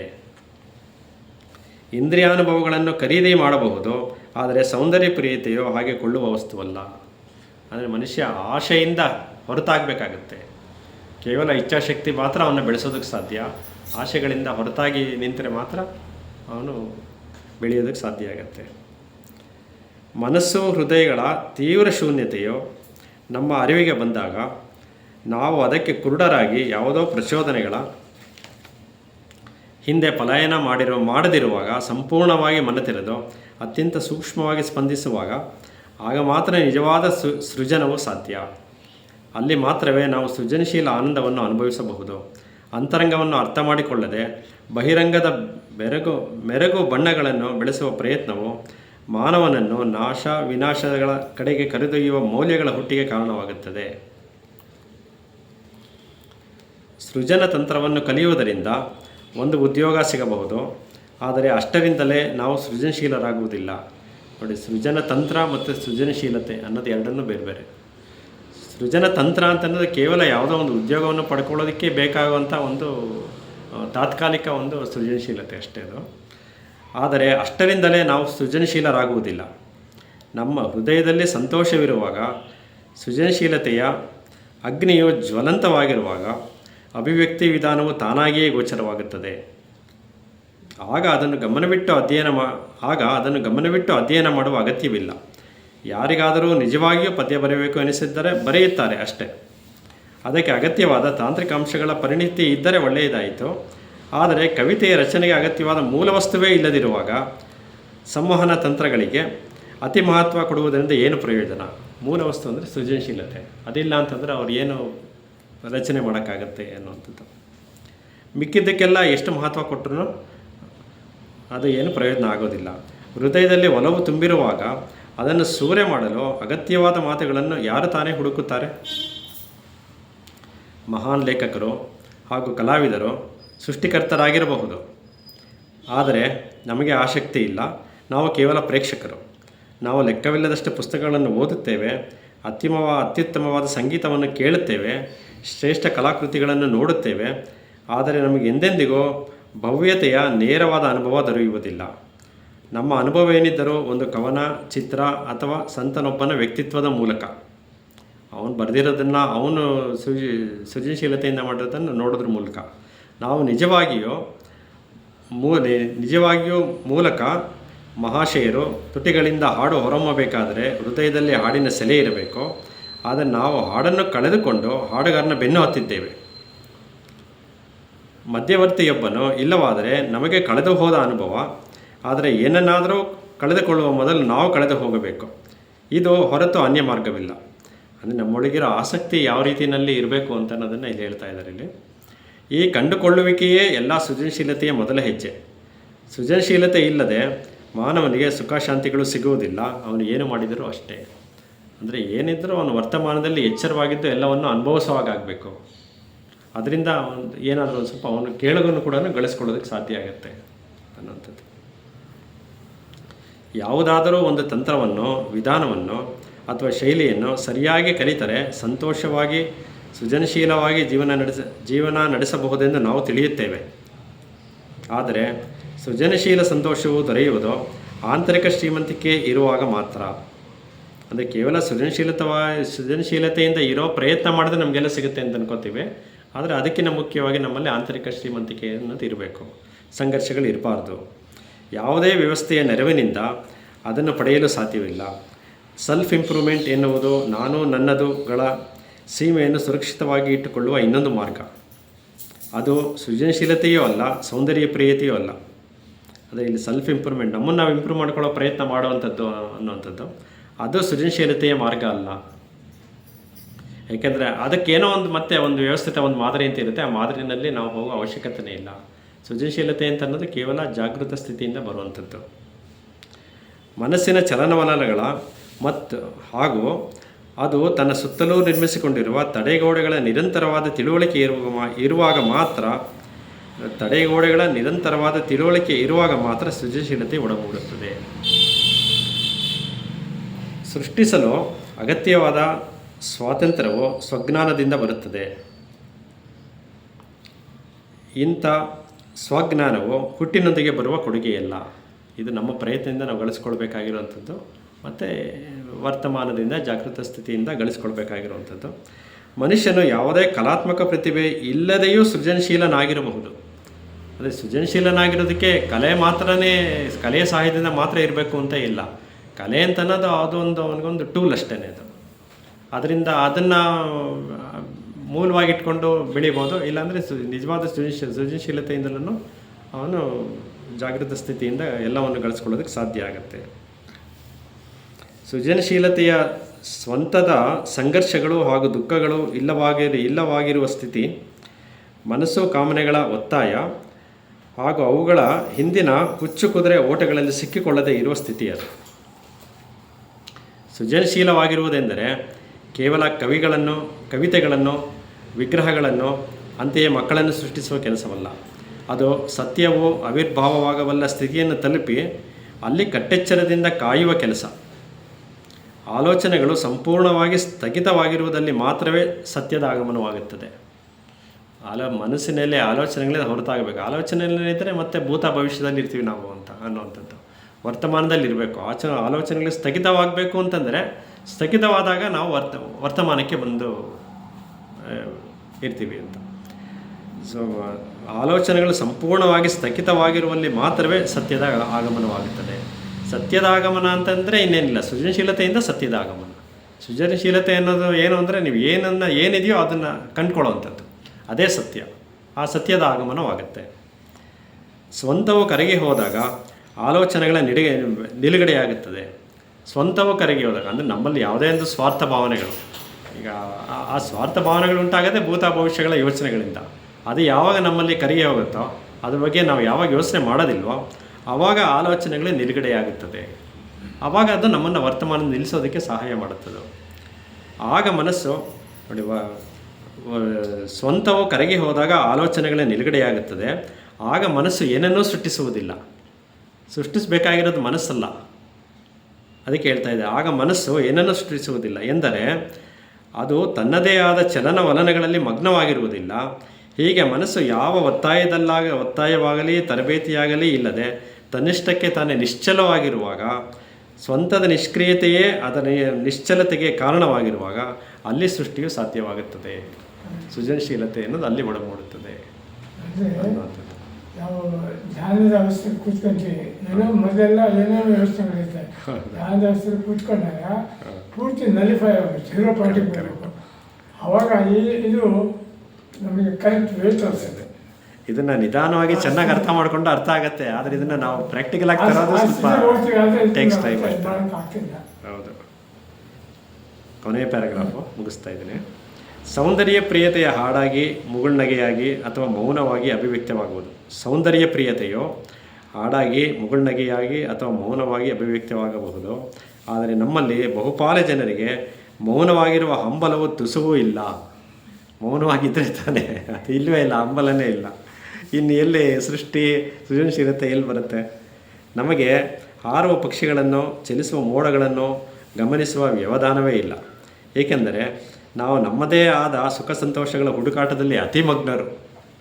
ಅಂದರೆ ಭೂತ ಭವಿಷ್ಯಗಳಲ್ಲಿ ಇರ್ತೀವಿ ನಾವು, ವರ್ತಮಾನದಲ್ಲಿ ಇಲ್ಲವೇ ಇಲ್ಲ ನಾವು. ನಮ್ಮ ಹೃದಯಗಳಲ್ಲಿ ಚೆಲುವಿನ ಮಹಾಪೂರವಿಲ್ಲದೆ ಮಕ್ಕಳ ಸಂವೇದನಾಶೀಲತೆ ಕಟ್ಟೆಚ್ಚರಗಳನ್ನು ಕಲಿಸಲು ಸಾಧ್ಯವೇನೋ?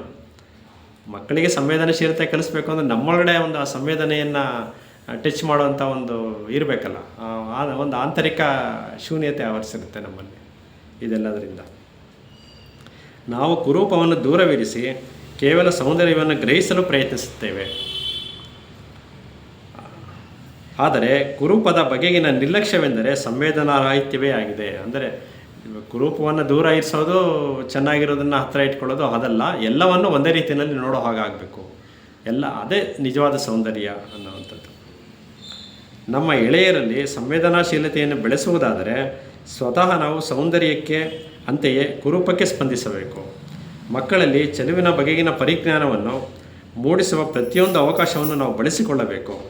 ಮನುಷ್ಯ ನಿರ್ಮಿತ ಸೌಂದರ್ಯವನ್ನು ಮಾತ್ರವಲ್ಲ, ನಿಸರ್ಗ ಸೌಂದರ್ಯವನ್ನು ಕೂಡ ಅನುಭವಿಸುವ ಸಾಮರ್ಥ್ಯವನ್ನು ಅವರಲ್ಲಿ ಮೂಡಿಸಬೇಕು. ನಿಜವಾದ ಶಿಕ್ಷಕನ ನಿರಂತರವಾಗಿ ತನ್ನ ಪೋಷಕರು ಇಬ್ಬರೂ ಮಕ್ಕಳಲ್ಲಿ, ವಿದ್ಯಾರ್ಥಿಗಳಲ್ಲಿ ನಿರಂತರವಾಗಿ ಪ್ರಯತ್ನಗಳನ್ನು ಮಾಡೋದ್ರ ಮೂಲಕ ಮಕ್ಕಳಲ್ಲಿ ಒಂದು ಸೃಜನಶೀಲತೆಯನ್ನು ಬೆಳೆಸ್ಬೋದು ಅನ್ನೋ ವಿಚಾರವಾಗಿ ಈ ಅಧ್ಯಾಯನ ಮುಗಿಸಿ ಈ ಪುಸ್ತಕ ಇವತ್ತಿಗೆ ಮುಗಿದಿದೆ. ಅಲ್ಲಿಗೆ ಎಲ್ಲನೂ ಈ ನಿಟ್ಟಿನಲ್ಲಿ ಕೆಲವು ಸಂಸ್ಥೆಗಳು ವರ್ಕ್ ಮಾಡ್ತಾರೆ. ಚಿಕ್ಕ ಮಕ್ಕಳಿಗೆ ಸ್ಕೂಲ್ಗಳು